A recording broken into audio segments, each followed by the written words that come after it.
A little more about the prohibitions that differentiate IBs from the commercial banks. So what are the prohibitions more specifically? We have already mentioned those, but still we want to tell a little more about these things.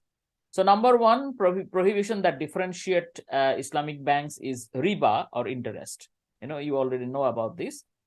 So that is the interest charged on loans or received from investments. And Islamic banks are not allowed to incur any fees for transactions or receive any interest.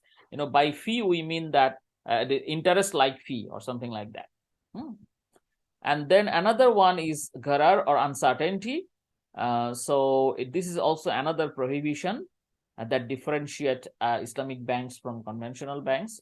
Undertaking a venture blindly without sufficient knowledge or engaging in excessively risky transactions. Sometimes we say that conventional banks are also investing in business. How? Because they are giving loan to someone, and that party is investing in a business. But the depositors do not know. Even the bank also might not have sufficient engagement with the invested business.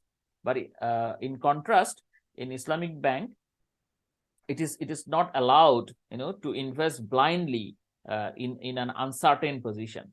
Rather, the Islamic bank should be sufficiently engaged with the invested business, and have sufficient knowledge what might happen, what might not happen. That future is always uncertain. You cannot avoid it completely, but it should have a reasonable engagement, reasonable knowledge about where your money is being invested.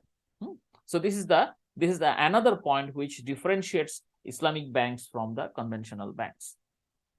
Are you understanding me? Yes, sir. Okay.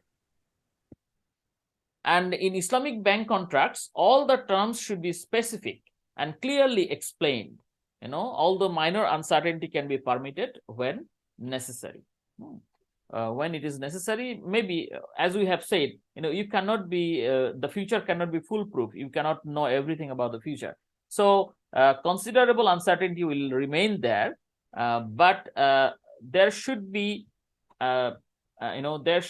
sufficient engagement and sufficient knowledge about the uncertainty, and the terms and conditions of partnership or whatever, or trade. All these things should be very much specific. For example, if you talk about the profit sharing or risk sharing or loss sharing, how much profit, what percentage of profit will be shared, or who will share the loss, everything should be known to both the parties. This is very important. If you keep it uncertain, then it becomes void according to the Sharia law.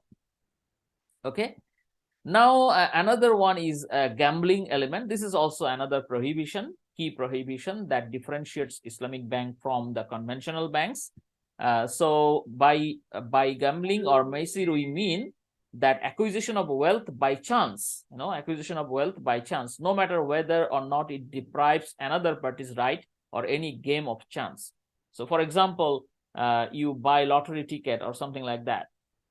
These are not allowed in Islamic banking. So element of gambling should not be there. Okay. In addition to lottery ticket, another one is short selling. That is also not allowed. Short selling means selling something that you don't own. Borrow something and sell it, and later on, when the price drops, buy it from the market and return it. That is called short selling. So that is also a kind of gambling.